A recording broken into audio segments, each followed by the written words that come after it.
Seven আর class নাইনের ভূগোলের যে আমি মালভূমি সম্পর্কে আগের পার্টে হচ্ছে মালভূমি কাকে বলে আর মালভূমি যে সৃষ্টির তিনটে কারণ বা তিনটে পদ্ধতি সেটা আমি তোমাদের আলোচনা করে দিয়েছি।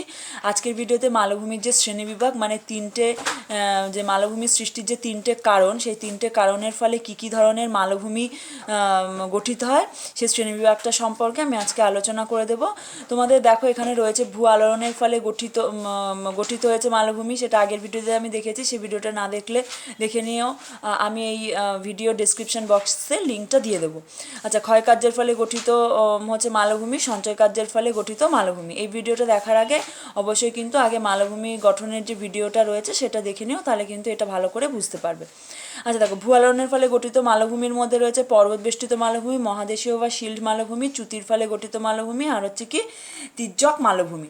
আর ক্ষয়কার্যের ফলে গঠিত মালভূমির মধ্যে কি রয়েছে, এর মধ্যে রয়েছে হচ্ছে ব্যবিচ্ছিন্ন মালভূমি, ক্ষয়প্রাপ্ত মালভূমি আর হচ্ছে সমপ্রায় মালভূমি। আর সঞ্চয় কার্যের ফলে তো সেটা আমি আগের ভিডিওতেই বলছি যে সঞ্চয় কার্যের ফলে গঠিত মালভূমি একটাই হয়, লাভা মালভূমি, কারণ লাভাই একমাত্র বেরিয়ে এসে সঞ্চিত হয়ে কিন্তু হচ্ছে মালভূমি গঠন করে।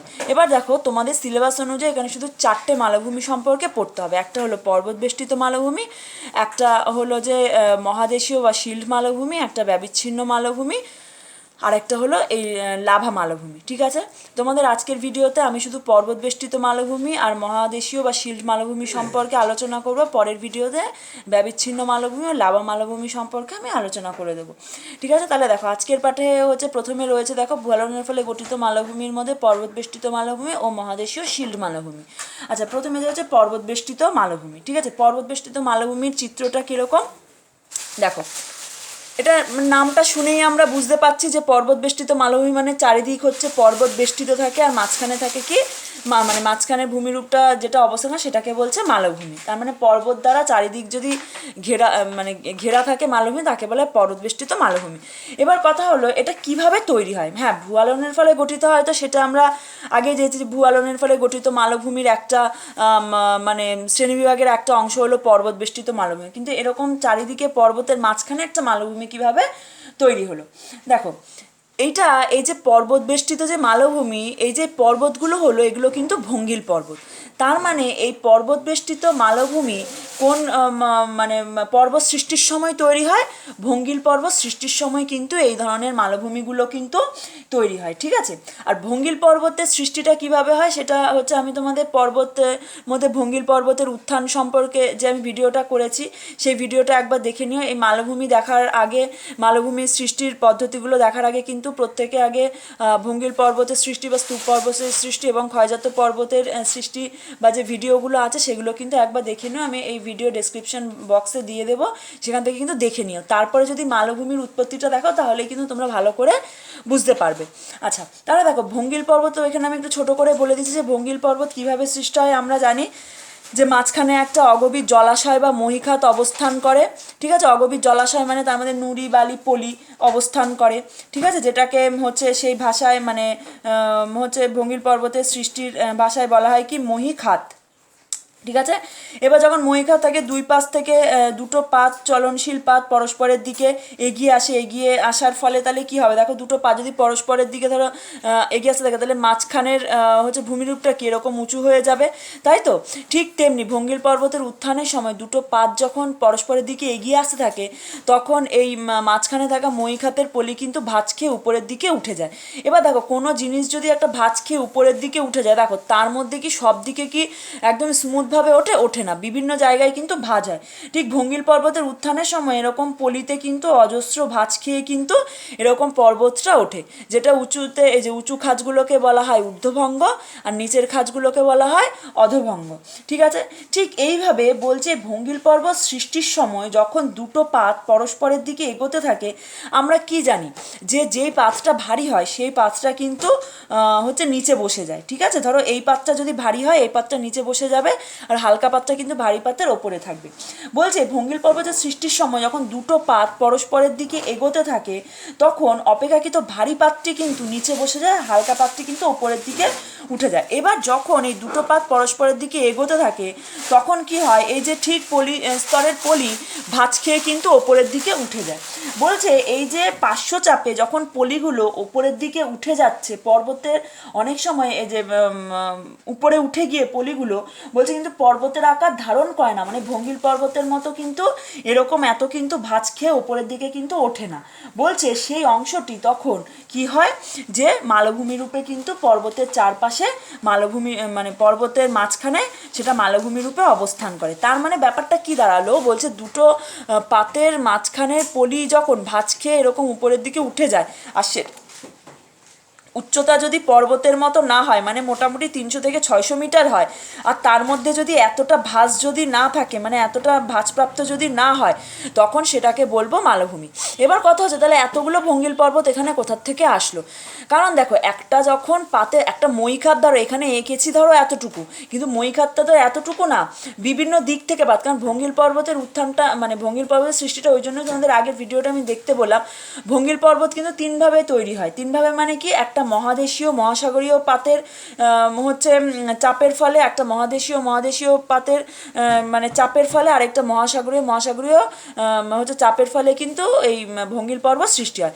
এবার দেখো বিভিন্ন দিক থেকে ধরো এদিকের ভঙ্গিল পর্বতটা ধরো সৃষ্টি হয়েছে মহাসাগরীয়, বা এদিকটা মহাদেশীয়, বা এদিকটা মহাসাগরীয়, ঠিক এটাও ধরো মহাসাগরীয়, বিভিন্নভাবে কিন্তু ভঙ্গিল পর্বত সৃষ্টি হয়। ঠিক সেরকমই ধরো মইকাতে ভাঁজ খেয়ে ধরো একদিকে হচ্ছে ভঙ্গিল পর্বত উত্থান হলো, ধরো এদিকে ভঙ্গিল পর্বত উত্থান হলো, কিন্তু মিডিলেরটা যখন উঠেছে ঠিক পর্বতের আকার কিন্তু ধারণ করেনি, মানে ভঙ্গিল পর্বতের মতো কিন্তু দেখতে হয় না, আর উচ্চতাতে কিন্তু ভঙ্গিল পর্বতের মতো যায়ই না, ঠিক আছে? তখন সেটাকে বলা হয় হচ্ছে কি মালভূমি। আর সেই মালভূমিটাকে দেখতে কেমন লাগে, যে চারিদিক ভঙ্গিল পর্বত আর মাঝখানটা যেহেতু এই পর্বতের থেকে নিচু থাকে, যার উচ্চতা 300 থেকে 600 মিটারের মধ্যে হয়ে থাকে, সেই জন্য এটাকে কিন্তু বলা হয় কি মালভূমি। আর মালভূমিটা দেখতে চারিদিক পর্বত দ্বারা ঘেরাও থাকে, এই জন্য বলা হয় কি পর্বত বেষ্টিত মালভূমি। ঠিক আছে, তাহলে পর্বত বেষ্টিত মালভূমির সংজ্ঞা হিসাবে আমরা কি বলতে পারি, যে সকল মালভূমির প্রায় চারিদিকে পর্বত দ্বারা বেষ্টিত থাকে তাকে বলা হয় কি পর্বত বেষ্টিত মালভূমি। যে ভঙ্গিল পর্বতের উত্থানের সময় মইখাতের মধ্যবর্তী অংশ উঁচু হয়ে কিন্তু মালভূমিতে পরিণত হয়, ঠিক আছে? আর এটা কিন্তু সম্পূর্ণ কিন্তু কি হয়, যে মানে বিশেষ করে নবীন ভঙ্গিল পর্বত মানে বেষ্টিত কিন্তু থাকে এগুলো, ঠিক আছে? মানে ভঙ্গিল পর্বত বেষ্টিত বলতে যেহেতু ভঙ্গিল পর্বত দুটো ভাগ, নবীন আর প্রাচীন, সেক্ষেত্রে কিন্তু মানে নবীন ভঙ্গিল পর্বত বেষ্টিত হয়ে কিন্তু বেশিরভাগ ক্ষেত্রে এই ধরনের মালভূমিগুলো কিন্তু হয়ে থাকে। এই যে পর্বত বেষ্টিত মালভূমির উদাহরণ হিসাবে আমরা কি বলতে পারি, দুটো উল্লেখযোগ্য হচ্ছে এরকম মালভূমির মধ্যে একটা রয়েছে কি, যেটা হচ্ছে তিব্বত মালভূমি, যেটা দেখো আগের ভিডিওতেই আমি তোমাদের বলেছি যে পৃথিবীর দীর্ঘতম মালভূমি, যেটার বিস্তার প্রায় মানে 10,000 বর্গ কিমি হয়ে থাকে। তিব্বত মালভূমি কিন্তু এরকম হচ্ছে দুটো হচ্ছে ভঙ্গিল পর্বতের মাঝে অবস্থিত, একটা হচ্ছে হিমালয়, একটা হচ্ছে কুয়েনলুন, ঠিক আছে? আবার দেখো রয়েছে যে হচ্ছে অ্যানাতোলিয়া মালভূমি, যেটা হচ্ছে তুরস্কে অবস্থিত, যেটা হচ্ছে পন্টিক টরাস, দুটো ভঙ্গিল পর্বতের মাঝখানে কিন্তু এটা অবস্থান করে থাকে, ঠিক আছে? এছাড়া আরও অনেক রয়েছে, যে আন্দিজ পর্বতমালার ইকুয়েডর রয়েছে, তারপর হচ্ছে উত্তর আমেরিকার রকি পার্বত্য অঞ্চলের হচ্ছে মেক্সিকো, এগুলো কিন্তু সব পর্বতবেষ্টিত মালভূমির উদাহরণ। তোমাদের কিন্তু তিব্বত মালভূমি আর অ্যানাতোলিয়া মালভূমিটা কিন্তু বেশি পরিমাণে দেয়, যে তিব্বত মালভূমি কোন দুটো ভঙ্গিল পর্বতের মাঝে অবস্থিত, বা অ্যানাতোলিয়া মালভূমি কোন দুটো ভঙ্গিল পর্বতের মাঝে অবস্থিত। পামির মালভূমিও কিন্তু যে এক ধরনের কিন্তু পর্বতবেষ্টিত মালভূমি, ঠিক আছে? এক্ষেত্রে কিন্তু তোমাদের এই যে ছোটো ছোটো এরকম প্রশ্নগুলো কিন্তু তোমাদের দিয়ে থাকে, যে উচ্চতম, দীর্ঘতম, তারপর হচ্ছে এরকম পর্বতবেষ্টিত মালভূমির উদাহরণ। আর পর্বতবেষ্টিত মালভূমি বলে না, যে কোনো মালভূমির প্রত্যেকটা উদাহরণে কিন্তু তোমাদের পড়তে হবে, কারণ তোমাদের অনেক সময় ট্রু ফলসে দিয়ে দেয়। ধরো ব্যবিচ্ছিন্ন মালভূমির একটা উদাহরণ দিয়ে বললো এটা পর্বতবেষ্টিত মালভূমির উদাহরণ, ট্রু না ফলস, এই জন্য প্রত্যেকটা উদাহরণে কিন্তু তোমাদের ভালো করে পড়তে হবে। আচ্ছা, আশা করি পর্বতবেষ্টিত মালভূমিটা হচ্ছে তোমরা বুঝতে পেরেছো। আচ্ছা, নেক্সট হচ্ছে দেখো মহাদেশীয় বা শিল্ড মালভূমি। দেখো যেটা মহাদেশীয় বা শিল্ড মালভূমিটা কি, যেটা দেখো তোমাদের আগের ভিডিওতে যখন ভূ আলোড়নের ফলে কিভাবে মালভূমি গঠিত হয় সেখানে কিন্তু আমি তোমাদের বলেছি ঠিক স্তূপ পর্বতের মতো স্তূপ পর্বতে আমরা দেখেছি যে মহীভাবক আলোড়নের ফলে যে কোনো স্থান কিন্তু উঁচু হয়ে যাচ্ছে, তার পার্শ্ববর্তী স্থানের থেকে যে পার্শ্ববর্তী স্থানটা এরকম নিচু হয়ে যায়, বসে যায় চ্যুতির ফলে। যে ভূ আলোড়ন বলতে দু ধরনের ভূ আলোড়ন, গিরিজনী বা মহীভাবক আলোড়ন। এক্ষেত্রে মহীভাবক আলোড়নটা কাজ করে, কারণ স্তূপ পর্বতের ক্ষেত্রে আমরা দেখেছি যে মহীভাবক আলোড়নের ফলে কোনো স্থান উঁচু হয়ে যায়, তার পার্শ্ববর্তী স্থান নিচু হয়ে যায়। আবার উল্টোভাবে এরকম ধরো মাঝের অংশ এই দুদিকই ধরো নিচু হয়ে যাচ্ছে, এই দুদিকই নিচু, তার মানে মিডিলটা হয়ে গেল উঁচু আর দুই সাইড হয়ে গেল নিচু। যেমন স্তূপ পর্বতের ছবিটা দেখালে তোমরা একটু ভালো করে বুঝতে পারবে।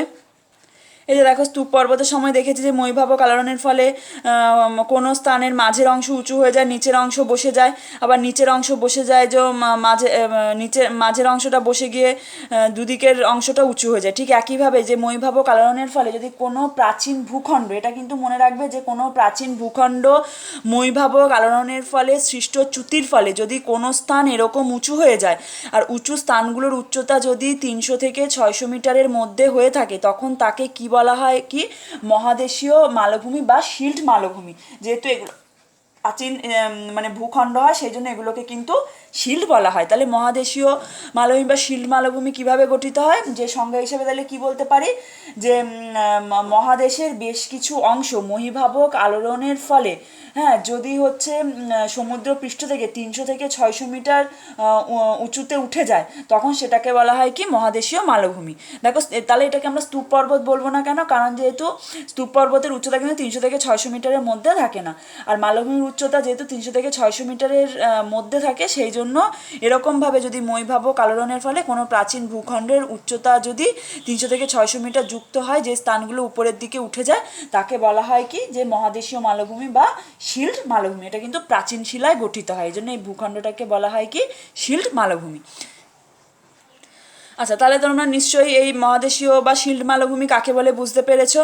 আজকের ভিডিওতে বলেছি আমি যে পর্বতবেষ্টিত মালভূমি মহাদেশীয় বা শিল্ড মালভূমি সম্পর্কে আলোচনা করব, আর পরের ভিডিওতে কিন্তু ব্যবিচ্ছিন্ন মালভূমি বা লাভা মালভূমি সম্পর্কে আমি তোমাদের আলোচনা করে দেবো, আর সেখান থেকে কি কি কোশ্চেন আসে সেটাও কিন্তু আমি তোমাদের বলে দেবো। আচ্ছা দেখো, এই শিল্ড মালভূমি বা মহাদেশীয় মালভূমি আমরা যে পড়েছি, ভারতের দাক্ষিণাত্য মালভূমি কিন্তু এই ধরনের এক ধরনের মহাদেশীয় বা শিল্ড মালভূমি। প্রত্যেকটা মালভূমি যখন আমরা পড়বো সেখানকার উদাহরণটা আমাদের ভালো করে পড়তে, বিশেষ করে প্রত্যেকটা উদাহরণ তো পড়তে হবে, প্লাস ভারতের ক্ষেত্রে কিন্তু আমাদের উল্লেখযোগ্য মানে আলাদা করে কিন্তু সেটা ভালো করে আমাদের কিন্তু মনে রাখতে হবে, কারণ ভারতের গুলো কিন্তু বেশি দেয়। এটা কিন্তু মনে রাখবে, ভারতের দাক্ষিণাত্য মালভূমি কিন্তু যে এক ধরনের কিন্তু মহাদেশীয় বা শিল্ড মালভূমি, এছাড়া রাশিয়া সাইবেরীয় উচ্চভূমি, আরব মালভূমি, আফ্রিকা মালভূমি, পশ্চিম অস্ট্রেলিয়ার মালভূমি, এগুলো কিন্তু সবই কিন্তু যে মহাদেশীয় বা শিল্ড মালভূমির উদাহরণ। আচ্ছা, তোমাদের পরের ভিডিওতে আমি তাহলে ব্যবিচ্ছিন্ন মালভূমি আর লাভা মালভূমি সম্পর্কে আলোচনা করে দেবো। যদি চ্যানেলটা ভালো লাগে সাবস্ক্রাইব করো যাতে পরবর্তী ভিডিওগুলো পেতে পারো, আর একটা লাইক বা কমেন্ট করে দিও। আর এই ভিডিওটা দেখার আগে যে ভঙ্গিল পর্বতের উত্থান, ক্ষয়জাত পর্বতের উত্থান, স্তূপ পর্বতের উত্থান সম্পর্কে যে ভিডিওগুলো আছে ওগুলো অবশ্যই দেখে নিও, তাহলে মালভূমিটা থেকে যে কোশ্চেনগুলো হবে সেগুলো কিন্তু তোমাদের বুঝতে আরও সুবিধা হবে।